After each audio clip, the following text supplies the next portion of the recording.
tem encontrado aí? Obrigada. Boa tarde a todas e a todos. Bom, eu vou falar um pouco das fiscalizações que o Conselho Regional de Psicologia realizou. A gente montou um relatório, tá, com as fiscalizações realizadas de 2013 a 2015. Esse relatório vai estar disponível online e também impresso em breve. Acreditamos que agora, no início do ano, a gente já tem ele disponível para todo mundo. Eu queria, então, o Conselho Regional de Psicologia, ele fiscaliza o exercício profissional da psicologia. Então, onde há psicólogas e psicólogos atuando, o Conselho Regional de Psicologia tem como, na parte dos seus deveres, fiscalizar o exercício. Então, isso é um ponto importante que eu queria ressaltar aqui. Eu vou falar um pouco do resultado, tá, desse relatório, do que a gente viu nessas comunidades terapêuticas. Agora, vejam bem, o Conselho de Psicologia, ele vai ver o exercício profissional. As questões das violações de direitos humanos apareceram. Então, assim, a gente não esgota as violações só com esse relatório. Entende? A gente acredita que em várias situações há mais violações do que foram relatadas. Tá?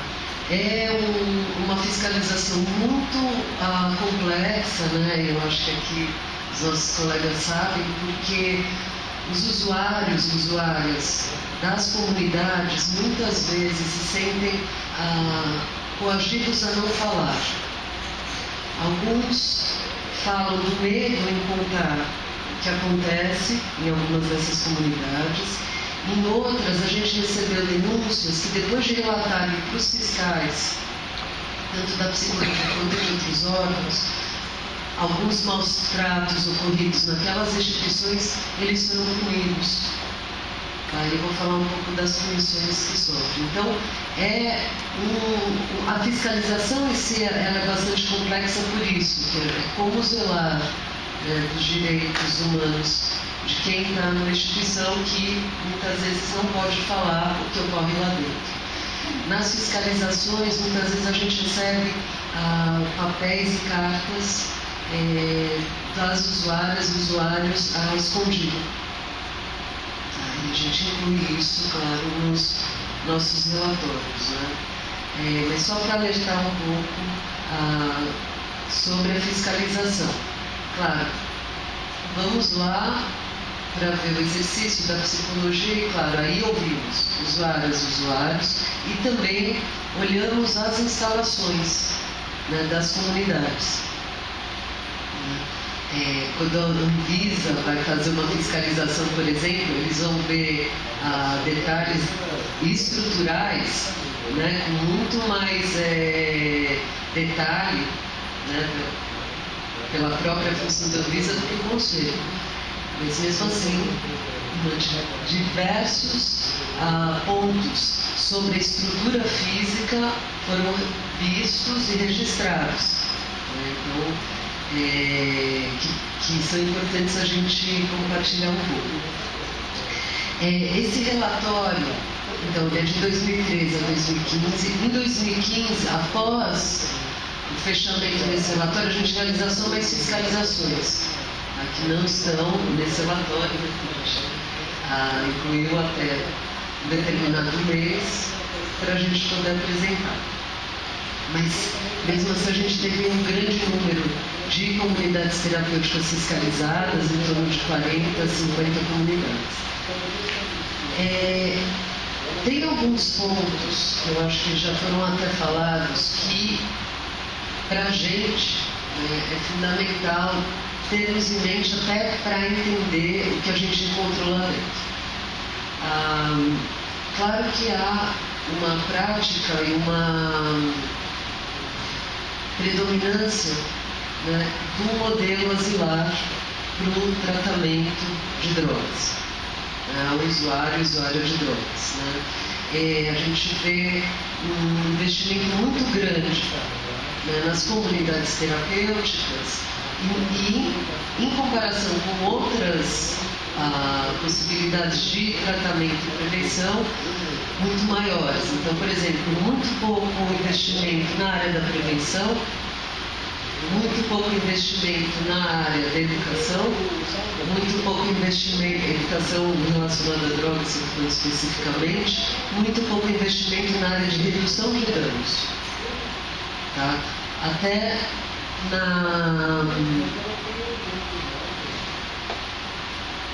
em como se entende redução de danos. Que parece que ainda a gente precisaria conversar mais. O que seria um espaço onde as pessoas possam ser tratadas de uma maneira via redução de danos.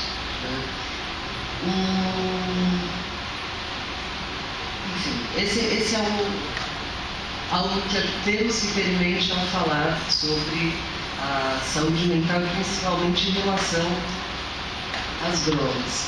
Eu acho que já foi um pouco falado, isso também é um ponto que a psicologia trabalha bastante, sobre como usuários de drogas são tratados. O estigma nessa população é tal que, por exemplo, quando se fala de crack, se fala no nome zumbi, como se essas pessoas não fossem nem humanas. Então, a gente está trabalhando dentro de um contexto moral, onde a gente vê uma violação de direitos humanos das mais altas, a pessoa para de ser humana. As questões sociais muitas vezes não são vistas nesses debates, da desigualdade social, das relações de gênero, que eu quero falar um pouco para vocês, das relações de raça, de classe, etc. Mas as drogas são vistas como um único mal. Dentro disso, algumas práticas que passam desapercebidas são vistas assim, comumente, enfim, algumas práticas são vistas que infringem direitos humanos. Então, eu vou dar alguns exemplos, por exemplo, a retirada de filhos de mulheres que usam crack, ainda na maternidade, sem cuidado e sem uma avaliação.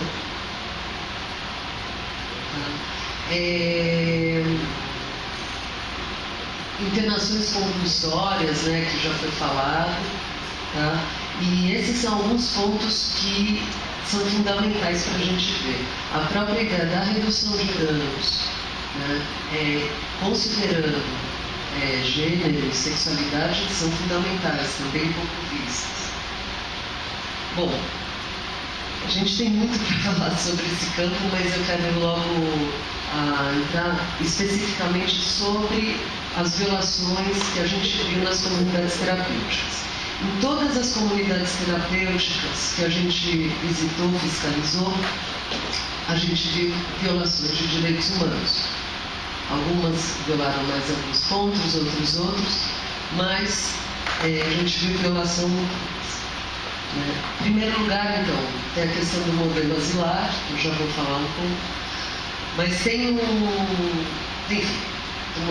do modelo asilar que, apesar de algumas regulações que falam que essas comunidades são livres, abertas, as pessoas podem sair quando quiserem das comunidades terapêuticas, a gente vê que a prática não é assim. As pessoas dizem que não podem sair. A gente vê internações muito longas e contra a vontade de usuárias e usuários. Uma outra questão é a questão da religiosidade, que eles chamam, ou espiritualidade, algumas comunidades chamam. E aqui, qual que é a questão? A gente está falando na área da saúde, o campo da saúde ele é laico. né, onde as pessoas podem ter qualquer religião ou não ter religião e serem tratadas com respeito e dignidade, né, como qualquer pessoa. Então, um debate, até nas novas regulações, dizem que não há obrigatoriedade, por exemplo, de participar dos cultos religiosos que muitas dessas comunidades promovem. O que a gente vê, né, é que na prática as pessoas que não participam dos cultos religiosos muitas vezes são punidas, né, ou elas têm que ficar num espaço sem fazer nada. Tá? Então, a questão da laicidade é colocada como ponto central, né? Entendendo que muitas dessas comunidades são cristãs, tá? E que muita gente também não é. Então, como uma pessoa, por exemplo, que não é cristã é tratada numa comunidade, como uma pessoa ateia é tratada numa comunidade. Dentro disso, então, pensando já no ponto central para a gente, né, como a gente tem um espaço que é lá, né, a garantia da laicidade. Dentro disso, eu acho que vocês já conseguem até imaginar um pouco como pessoas que são homossexuais e transexuais são tratadas nesses espaços. Tá? Há comunidades que nem aceitam pessoas transexuais. Da mesma maneira, enfim, a gente vê punição, né? Não respeito à identidade de gênero, né? Identidade sexual. Um outro ponto que a gente vê, que vocês também devem imaginar, é como as mulheres são tratadas nesses espaços, né? Onde o estigma sobre uma mulher usuária já é, né, tão elevado que é uma mulher, né, internada nesses espaços. Quais são os métodos de tratamento? E o que a gente vê muitas vezes, né, se a gente pensar até na retirada dos filhos, dessa maneira sem avaliação e sem cuidado, é a punição. Outro ponto que também já foi levantado é a internação de adolescentes junto com adultos e adolescentes mulheres também nas áreas femininas, que colocam em xeque justamente, né, toda a garantia de direitos humanos, né, que o ECA traz. Também vimos pessoas com sofrimento mental, né, internadas nesses espaços. A questão dos maus tratos foi levantada em uma série de fiscalizações que a gente fez. Maus tratos que vão desde, acho que vocês já devem ter ouvido falar, né, que eles têm que capinar, né, enfim, teve alguns casos que teve violência física, em alguns também já foi levantado, eles são submetidos a um quarto onde ficam trancados por longos períodos, e a gente visitou algumas comunidades que tiveram óbito dentro, né? Óbitos que estão sendo olhados na época do Ministério Público, mas também outros com suicídio. Então, qual é a realidade em que acontece que algumas pessoas cometem suicídio? Bom, então dentro desse regime da comunidade terapêutica, a laboterapia também foi visto, o que acontece muitas vezes como um trabalho forçado e não remunerado, né? Então, muitas delas não têm profissionais especializados na área das drogas, mas quem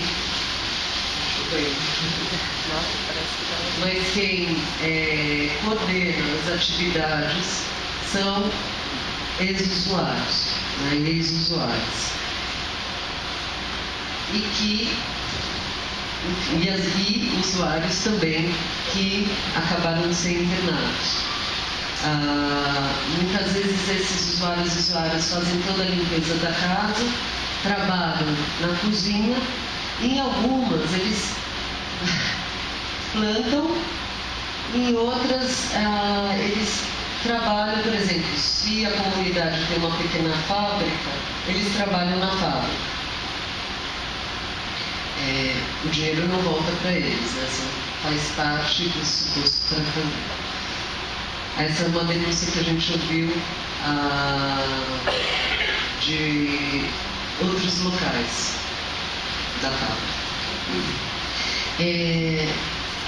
Bom, da estrutura, né, a gente viu em diversas realmente uma falta de estrutura física, né? Então não haviam camas para a mesma quantidade de pessoas que estavam internadas, em alguns casos.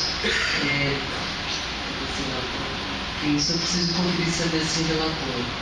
Em outras comunidades, a gente viu a presença de cadeados e grades nas janelas. Né? Numa comunidade, por exemplo, as usuárias e usuários, durante a noite, são trancados e trancadas. Em uma dessas comunidades, por exemplo, havia uma usuária que sofria de epilepsia. Durante a madrugada, ela tinha crises e não tinha como sair ou ser facilmente socorrida. Então, todas as usuárias que compartilhavam o quarto gritavam até alguém vir. Isso demorava um tempo. Bom, um ponto que eu acho que até também para a gente debater, a gente não encontrou um projeto terapêutico singular para cada pessoa que estava presente nessas comunidades. Né? Eu estou falando no geral porque também depende de cada comunidade, vocês vão ver nos relatórios. E que a gente questiona também o que é um projeto terapêutico individualizado. Aqui entra a própria proposta de muitas dessas comunidades. Então, por exemplo, quando questionadas quais são as saídas das usuárias e usuários, as saídas, né, que às vezes depois de alguns meses as pessoas podem sair por algumas horas da comunidade, as saídas eram visitas à missa. As visitas à... Aquela chuvinha básica. Não fui eu!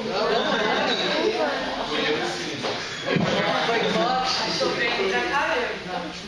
Dá pra você? Tá funcionando. Tá funcionando. Tá com no break por enquanto. Tá falando? Tá, falando, a gente já tá chegando no fim.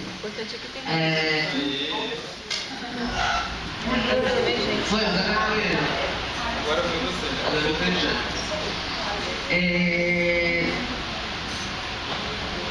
Então, são saídas, né, nesses espaços religiosos. Né? Um outro ponto também bastante então, preocupante, né, é sobre a reinserção social das usuárias e usuários. Né? Porque depois de viverem, né, todo esse período, 6, 9 meses, às vezes mais tempo, como é a inserção? E para muitas dessas comunidades a inserção é essa. Né? Então faz uma visita na igreja, lá, os pais, os familiares vão em pequenos grupos, muitas vezes religiosos, e a questão é como essas pessoas conseguem a sua reinserção social. Né, pensando no sentido mais amplo, porque todo o foco aqui está aparentemente numa religião. Né? E a gente está pensando em questão, né, no sujeito, do trabalho, né, da família, da saúde mental, da educação.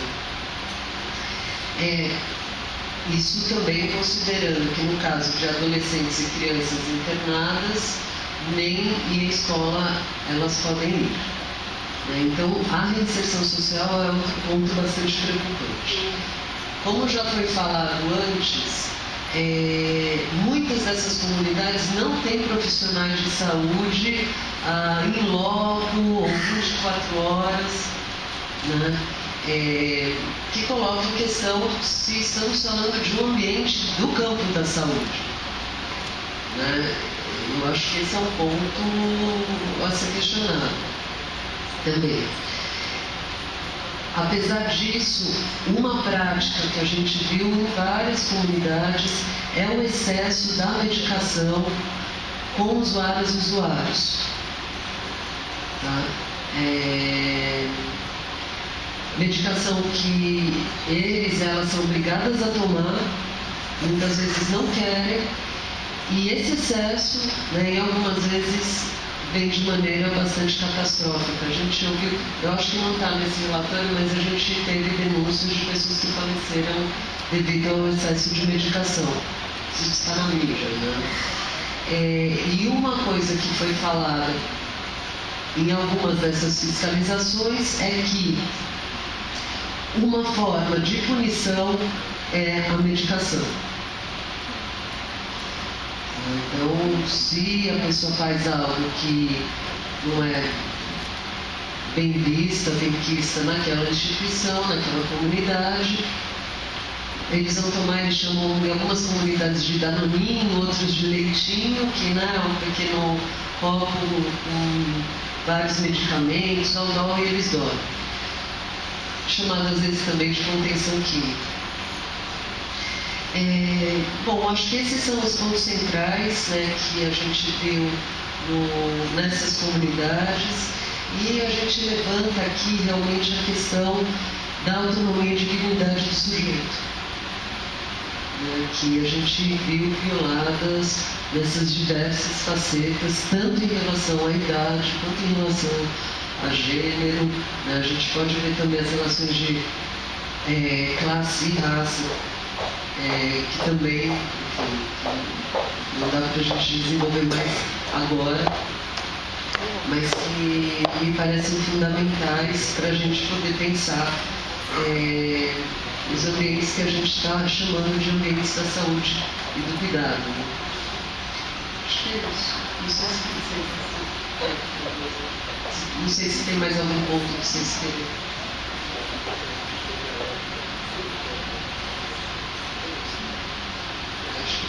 Já temos bastante material, né? Mas em breve vai sair o relatório online e vocês podem ver assim, diversas violações acontecidas ali.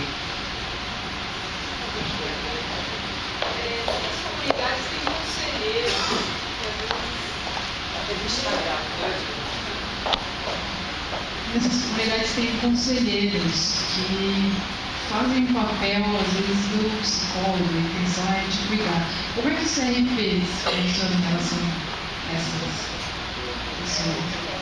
Então, é uma ótima pergunta e muita gente se confunde.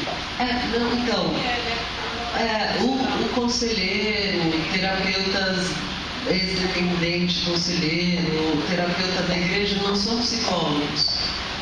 Eles não fazem psicologia. Não, o conselho se posiciona referente à psicologia. Eles fazem 12 passos, grupos de autoajuda, não precisa de psicólogo. Eles não trabalham como psicólogos.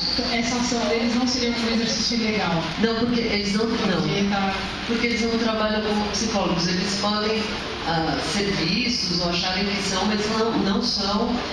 Agora, se eles têm uma propaganda, psicólogo trabalha com 12 passos, ele não é psicólogo, é exercício legal certamente.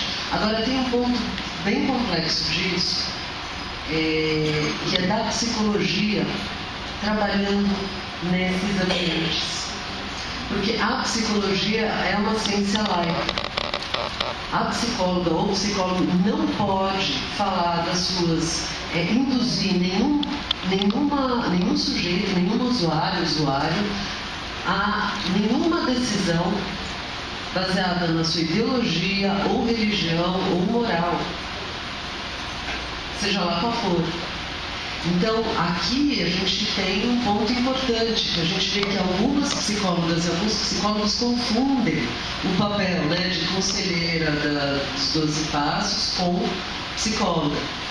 Né? Por isso que até o projeto individual terapêutico muitas vezes está muito confuso, né? Que ele fica um projeto dos 12 passos da igreja e não um projeto do sujeito, né? Que precisa de um olhar específico, justamente, que a psicologia pelo menos quer dar, né? Que é escutar o sujeito, a garantia dos direitos humanos.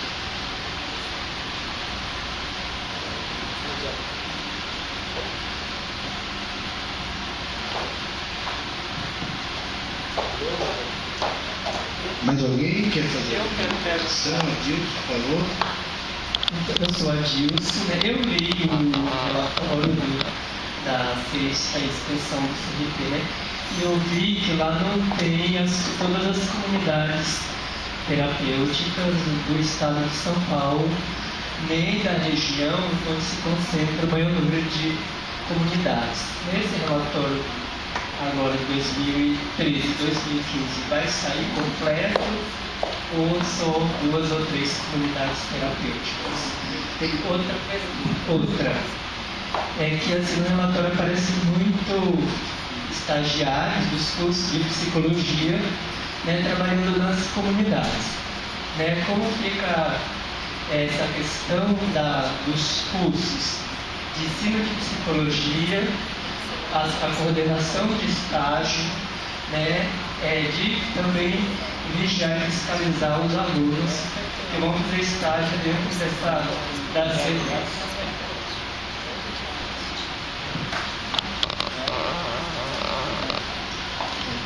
Excelente.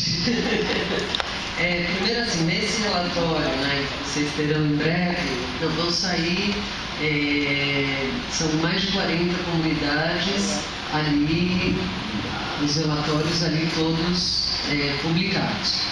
Né, então não vão ser concentrados em 12 e 3, vão ter mais de 40. Mas é o que eu falei antes, a gente não parou as fiscalizações desde que a gente terminou o relatório, não tem mais fiscalizações realizadas em diversas partes do estado.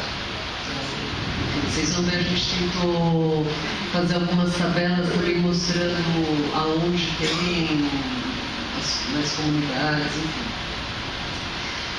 Em relação ao exercício profissional, a fiscalização, né, faz parte das tarefas do conselho, né, e dos estagiários de psicologia também, né, que normalmente eles são estagiários com um supervisor, né, que é um psicólogo, uma psicóloga, e é com esses supervisores que a gente vai fazer a nossa comunicação. A mesma coisa em relação às clínicas escolas, né, que tem que ter um responsável técnico, né, da psicologia que vai responder pela atuação da clínica escola. Agora, ainda assim, é um ponto importante. Emocionante. É um ponto importante. Sabotagem aí, é um tema denso, né, com esses trovões. É um ponto importante esse envio de estagiárias e estagiários nessas comunidades. Né, que trabalho de psicologia está sendo feito? Que psicologia é essa? Que muitas vezes as psicólogas, os psicólogos não veem que estão violentando alguns direitos humanos, né? Não é, mas acabam sendo coniventes e participando, né, de determinadas ações que são ideológicas, que são às vezes religiosas, que são às vezes morais, né, e que, né, a psicologia, né, deve ser isenta. Eu quero fazer uma outra pergunta que está assim, eu quero... Em audiência pública sobre CT na Câmara e tinha psicólogas especializadas em montar a equipe mínima das comunidades terapêuticas, né? E assim, eu queria saber sobre essa questão. Como que o CRP ou até o CFP, ver essa questão dos cursos de especialização para os psicólogos que trabalham na montagem das equipes mínimas dentro da CD. Assim, eu não... Porque se há um profissional trabalhando nessa questão da montagem das equipes, porque alguém está vendendo também um curso de formação. Então, eu não sei dizer em específico porque eu não tenho dados sobre essa pessoa específica ou essa pequena equipe que montou ali. Agora, então, mas no geral eu acho central o teu ponto, né? E por isso que essa é uma profissão, né, que a gente tem que manter a nossa reflexibilidade, o exercício ético constantemente. Né? Cursos de especialização sobre tratamento de drogas, nas diversas linhas da psicologia, a gente já tem tradicionalmente há muitos anos. É parte da nossa atuação trabalhar com qualquer forma de sofrimento mental. Agora, curso de especialização baseado nos preceitos religiosos, né, certamente não são da psicologia. Se for, então, né, a psicologia está fazendo cursos baseados em preceitos religiosos, essas pessoas podem ser sim autuadas, né, porque elas estão quebrando a ética da psicologia. Né? Entende? E o curso como um todo, se formado por psicólogas que vão trabalhar a questão das drogas baseados em qualquer forma de religião, eles estão quebrando o código de ética da psicologia. Na montagem daí conseguindo na comunidade. Então, eu não sei qual equipe que você está falando, se você pudesse explicar um pouco mais, talvez a gente pudesse falar. Mas isso também. Também. Tem que investigar, mas isso daí existe. Né? Edilson, acho que é isso. Você já deu o remédio. Eu acho que você tem que noticiar onde são esses cursos. Eu acho que a gente tem que indagar quem é que está promovendo esses cursos. Por exemplo, e aí a gente investigar, por exemplo, nós aqui do Conselho, até quero falar isso para o CRP, para a Defensoria, o Conselho Estadual de Águas e Drogas está fazendo cursos para comunidades terapêuticas. E é o Conselho Estadual que, em tese, teria que dispor sobre a política estadual de álcool e drogas. E a coordenadora, a secretária, que foi convidada para vir aqui, inclusive hoje, claro, não vou porque eu sei que lá vocês, pelo escopo, pelo objetivo, vocês fiscalizam. Mas nós vamos dar o curso exatamente para que vocês possam fiscalizar e não encontrar nada de errado. Então o Conselho Estadual está fazendo isso, né? E a gente não sabe qual o curso que o Conselho Estadual está dando, inclusive legitimando que esses cursos que o Adilson fala apareçam, né?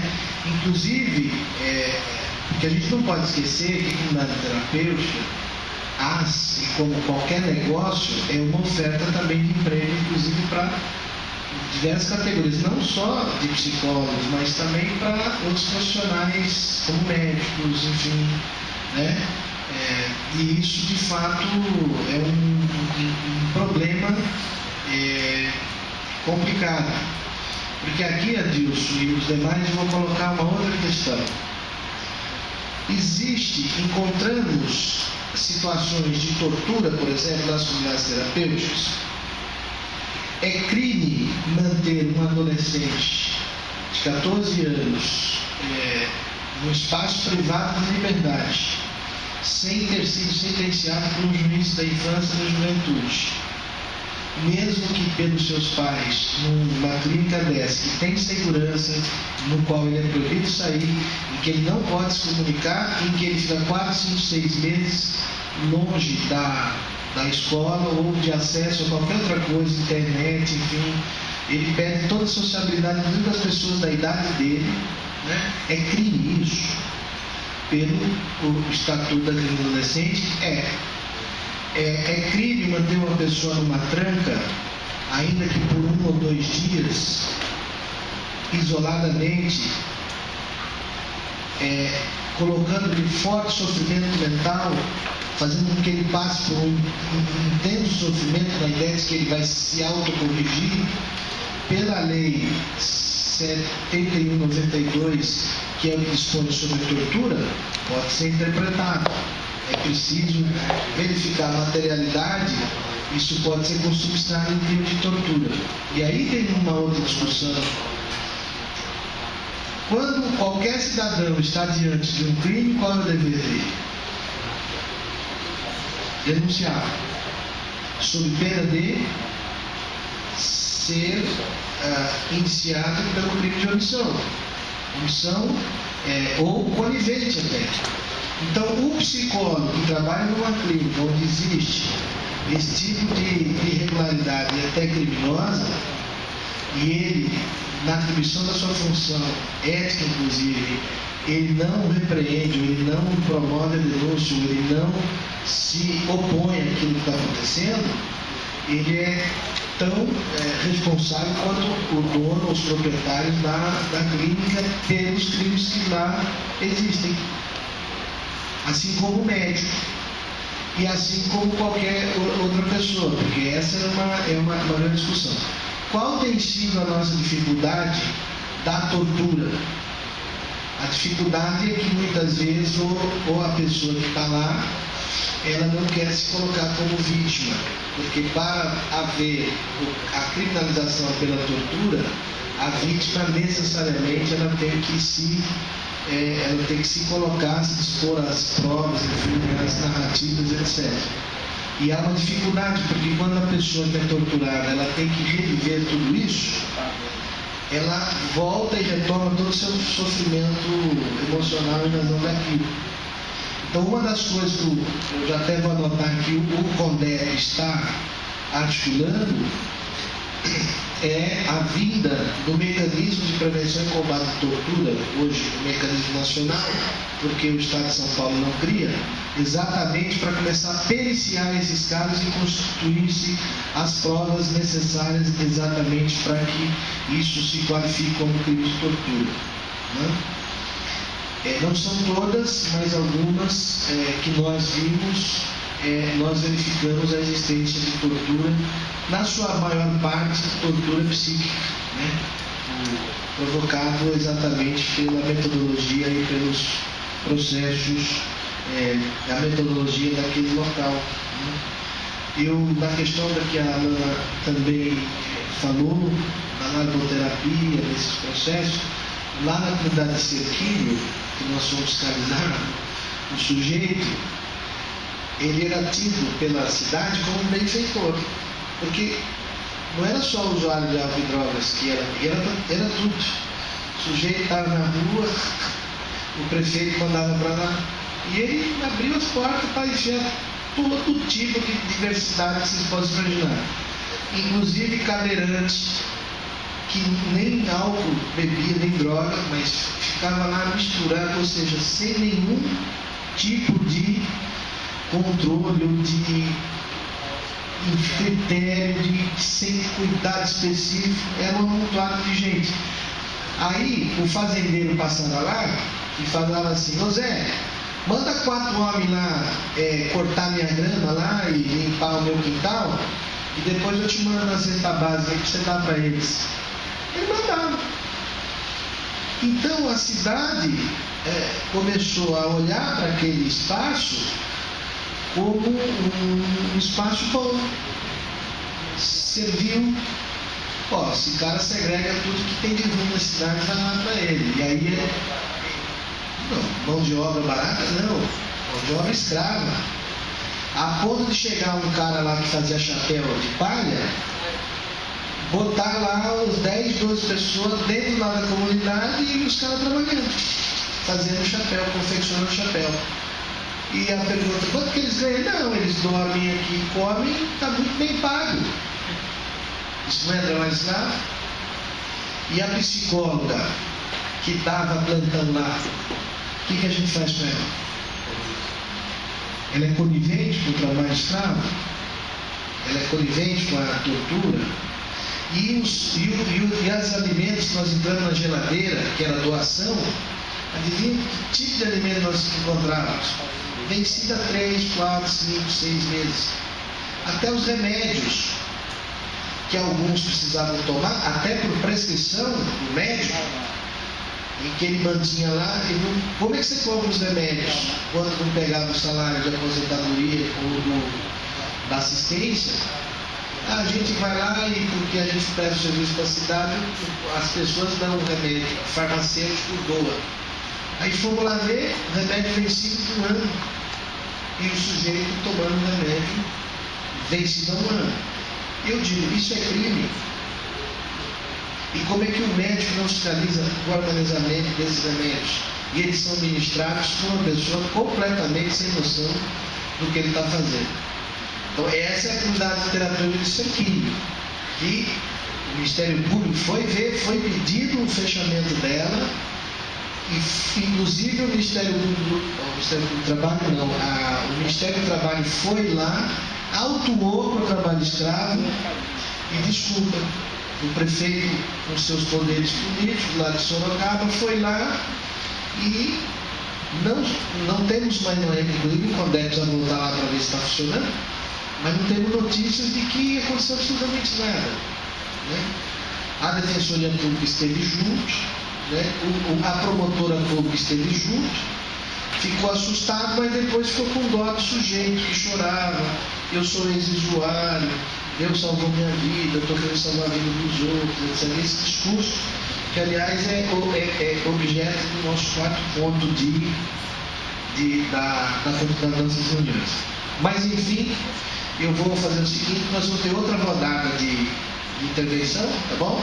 Eu agora então vou passar a palavra, você que foi primeiro,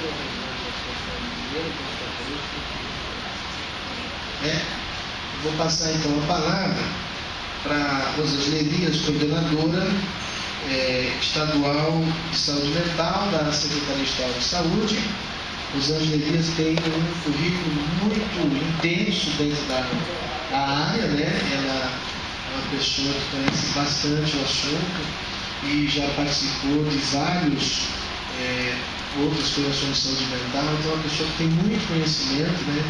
E que dentro das suas contribui bastante também para o debate, de uma maneira até bastante afetuosa. Né? Então, vou passar a palavra para ela.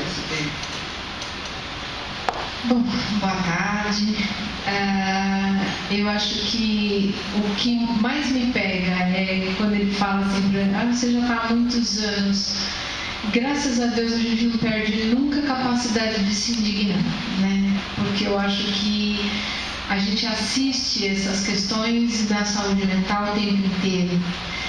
Eu acho que a gente no estado de São Paulo, e aí eu coloco o estado de uma forma geral, eu acho que até o estado brasileiro, mas o estado de São Paulo, que é o que eu convivo, né? Eu fui coordenadora de saúde mental do município durante muitos anos, e vai fazer 3 anos que eu estou no estado. Eu acho que conhecendo o processo histórico do estado de São Paulo nessa lógica de asilamento como alternativa de cuidado sempre, né, como um processo de tudo que incomoda eu arrumo uma caixa para colocar, eu acho que justifica até a quantidade de comunidade e essa lógica que a gente vê hoje, né? Eu acho que é fundamental o processo fiscalizatório dentro dessa lógica, porque eu acho que além do relatório, a denúncia ela é fundamental. Eu acho que a gente só consegue combater a violação de direito quando a gente sai e pula de fato e aponta que isso não é normal. Eu acho que na questão da saúde mental, assim, eu lido diariamente, quando eu estava no município, vou falar do meu jeito, quando eu estava no município eu falava assim, se eu estivesse no estado, o que o estado interno, o que o estado faz, o que o estado acontece, né? Eu tinha essa coisa quando eu estava no município. Quando eu vim no estado, o primeiro dia que eu cheguei lá, o susto maior que eu tomei foi a quantidade de a pilha de processo judicial, de juiz de tudo quanto é canto, ou interna vai presa.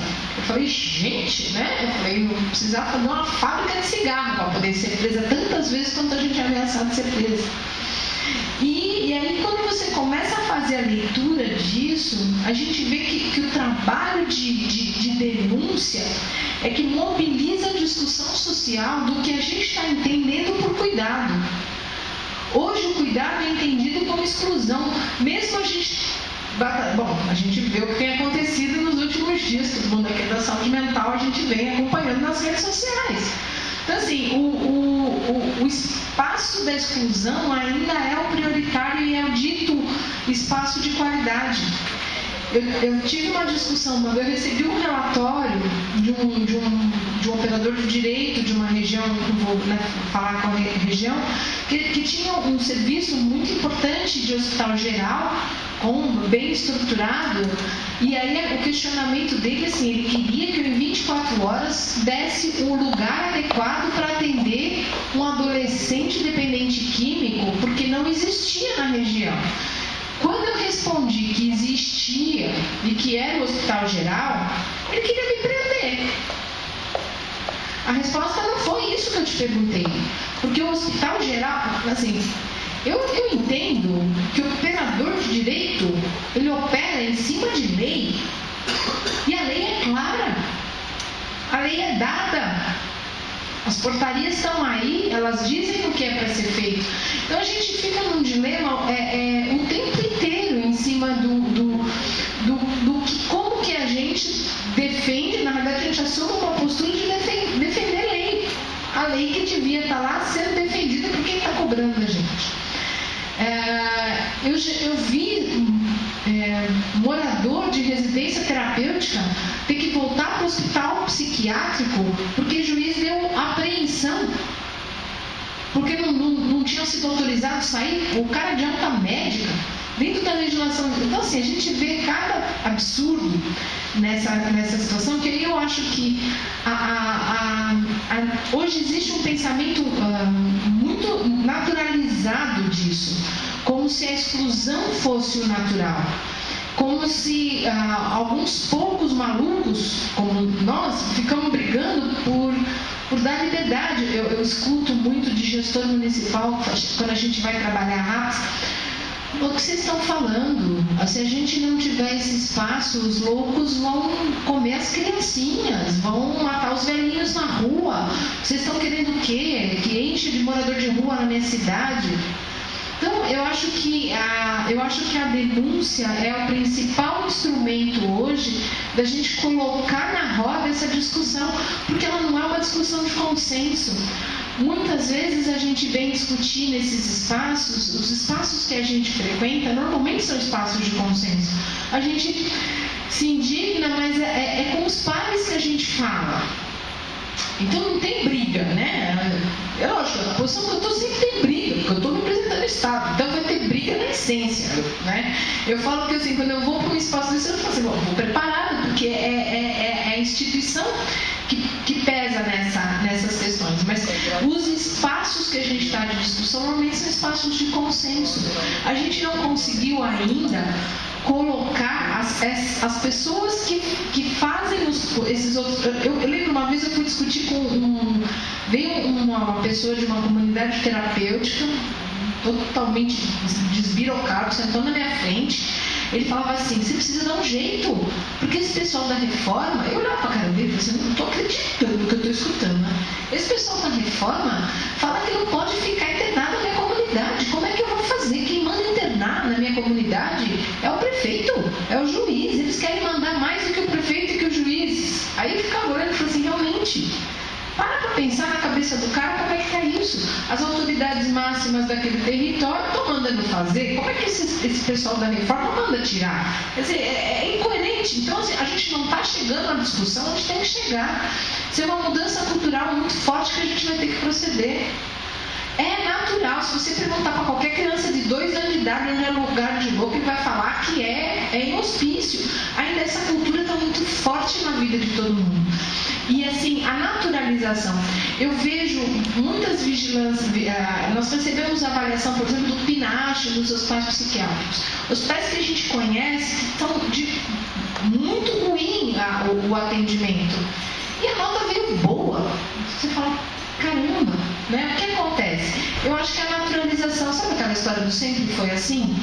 Então, chega uma hora que acho que as pessoas param de olhar de fato para as coisas que estão acontecendo. E acho que na questão da dependência é uma questão que mobiliza muito. Sempre tem um familiar, sempre tem uma história, sempre tem alguma coisa que vai pegando, acho que visceralmente nas pessoas, que ficam achando que é redenção e que é punição o processo de cuidado. E acho que isso se reflete nos serviços e na maneira com que a gente vê as pessoas sendo tratadas. Eu acho que quando você fala de direito, muitas vezes a gente não faz eco no discurso, porque você vai falar de direito de quem? Porque, como você diz, é o zumbi, é o cara que não tem condição. E quando você fala, não, as pessoas que estão em situação de rua, que usam crack, têm sim condição de fazer escolhas, dá a impressão que você está falando de um lugar que não existe, ou de um lugar de sonho, um lugar utópico. E, na realidade, é muito difícil você ter sensibilidade para a escuta, para aquilo que você tem medo, para aquilo que você não acredita, para aquilo que você rejeita. E eu acho que essa discussão, ela, de fato, ela é consenso aqui, mas ela não é consenso social. A gente está num espaço de confronto social muito grande. Quando você promove a retirada de algum... Eu lembro quando começou as ações lá atrás, que tiveram as ações da polícia no centro, e que as pessoas saíam do centro, ao invés da gente escutar, olha, as pessoas estão tendo seus direitos violados, não, o que a gente escutava na administração era comunidades de bairro, de prédios da cidade, falando assim, por que não manda a polícia para cá? Porque eles estão vindo para cá. Quer dizer, qual é a lógica que a gente está pensando isso tudo? E acho que crítica é essa que a gente vai ter que levar para essa discussão, né?